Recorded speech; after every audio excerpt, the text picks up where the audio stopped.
Panorama group, जो सोचता है वो करता है। आपके अपने सपनों का आशियाना।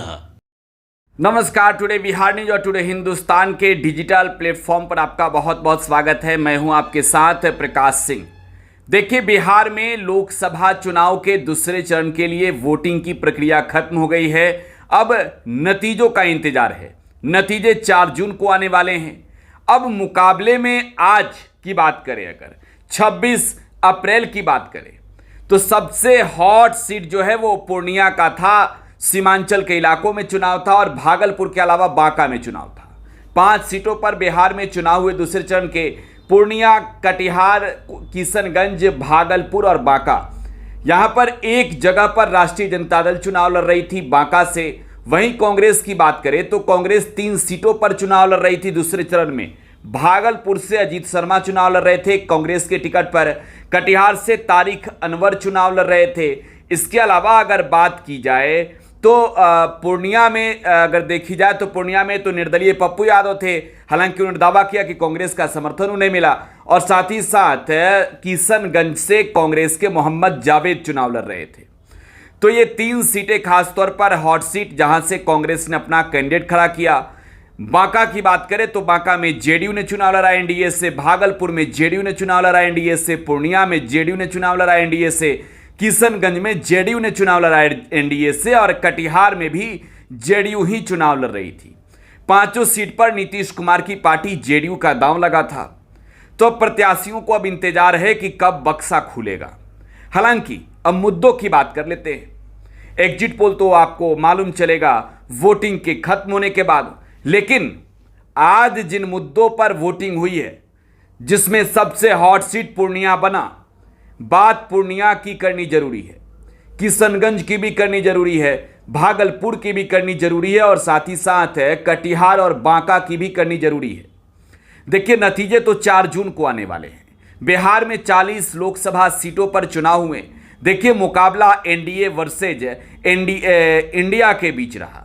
लेकिन बिहार के पूर्णिया सीट की जब बात हम करें तो पूर्णिया में मुकाबला त्रिकोणीय था। लेकिन आज की जो फाइट हुई, आज जब जनता ने वोट किया, तब आमने सामने का मुकाबला पूर्णिया में नजर आया है। पूर्णिया में देखिए, तेजस्वी यादव ने भी ताकत लगाई थी, नीतीश कुमार ने भी जी जान लगा दिया था। लेकिन पप्पू यादव की बात करें, निर्दलीय प्रत्याशी के तौर पर चुनावी मैदान में उतरे पप्पू यादव ने तो अपना सब कुछ दांव पर लगा दिया था। पूर्णिया की जनता के बीच जाकर पप्पू यादव ने बतौर निर्दलीय कैंडिडेट वोट मांगे। आपको यहां यह जानना जरूरी है कि चुनाव की प्रक्रिया जब शुरू हुई तो पप्पू यादव ने पहले पटना में लालू प्रसाद से भी मुलाकात किया।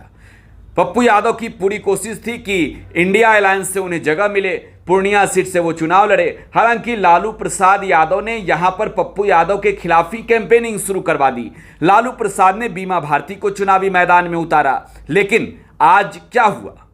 सबसे बड़ी चीज यह है कि तेजस्वी यादव बिहार में भाजपा से लड़ रहे हैं, जेडीयू से लड़ रहे हैं, एलजेपीआर से लड़ रहे हैं, हम से लड़ रहे हैं, आरएलएम से लड़ रहे हैं। यानी एनडीए से लड़ने वाले चिराग तेजस्वी पूर्णिया में जाकर तो पप्पू यादव से लड़ गए। लेकिन सबसे बड़ी बात की नतीजे जो आएंगे वो नतीजे बेहद ही चौंकाने वाले होंगे। देखिए, आज जब मुद्दों की हम बात कर रहे हैं और जब बात हम पूर्णिया लोकसभा सीट की कर रहे हैं, तो आपको यहां ये जानना जरूरी है कि पूर्णिया हॉट सीट रहा और पूर्णिया में पप्पू यादव का चुनाव चिन्ह कैंची का दबदबा भी नजर आया है। हालांकि देखिए, जो जनता दल यूनाइटेड के उम्मीदवार रहे, जो जनता दल यूनाइटेड के उम्मीदवार हैं संतोष कुशवाहा, लड़ाई जो है पप्पू यादव और संतोष कुशवाहा के बीच ही रहा। बीमा भारती को आप ये कह सकते हैं कि रेस में आउट नजर आई। देखिए, सबसे बड़ी चीज कि पूर्णिया मुसलमानों का गढ़ माना जाता है। 7 लाख एक बड़ी आबादी जो है वो मुस्लिम वोटरों की पूर्णिया में है और यादवों की भी एक बड़ी आबादी है। 1.5 लाख के करीब जो हैं वो यादव पूर्णिया में है। और यादव और मुसलमान वोट बैंक पर सबसे ज्यादा नजर किसी ने बनाए रखा तो लालू प्रसाद और तेजस्वी यादव हैं। आपको मालूम है, लालू और तेजस्वी मुस्लिम और यादव वोटरों को अपना कोर वोटर मानते हैं। जो लालू प्रसाद यादव कहते थे कि यादव टूटे वाला हो, मुसलमान बटे वाला हो, पूर्णिया में आज ये नजर आया कि आरजेडी की जो कैंडिडेट है बीमा भारती, इन्होंने तमाम तरीके से कोशिशें की। तेजस्वी यादव ने तमाम जो है वो ताकतें मैदान में लगाई। लगभग 50 शीर्ष नेताओं को, जिसमें विधायक और विधान पार्षद शामिल हैं, उन्हें पूर्णिया में कैंप कराया। लगातार जो है वो तेजस्वी यादव की चुनावी जनसभा चली।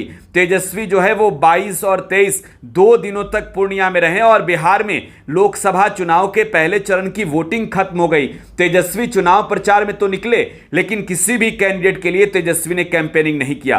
पूर्णिया में जाकर तेजस्वी ने मोर्चा संभाला। हालांकि वहां पर मुसलमान और यादव जो हैं वो पूरी तरीके से सिंपैथी के साथ पप्पू यादव के साथ खड़े नजर आए।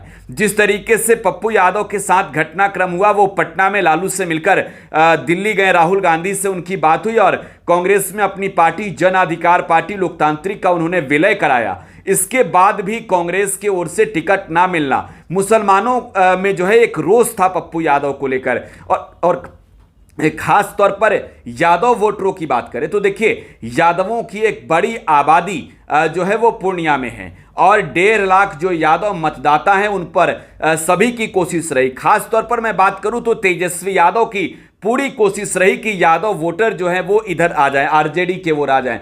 लेकिन पूर्णिया में लालू प्रसाद यादव का कोई चमत्कार मुझे नजर नहीं आया है मुस्लिम और यादवों के बीच। हालांकि जनता के बीच मुद्दा जो है वो पढ़ाई भी रहा, कमाई भी रहा, दवाई भी रहा और सबसे बड़ी चीज कि नेताओं की दूरी जो है वो सबसे बड़ा मुद्दा पूर्णिया में बनकर उभरा। 10 सालों से जो है वो एमपी संतोष कुशवाहा हैं। संतोष कुशवाहा ने बखूबी पूर्णिया की जनता के बीच जाकर पूरी तरीके से पसीना बहाया और चुनाव के वक्त जो है वो जनता के बीच हर क्षेत्र में नजर आए।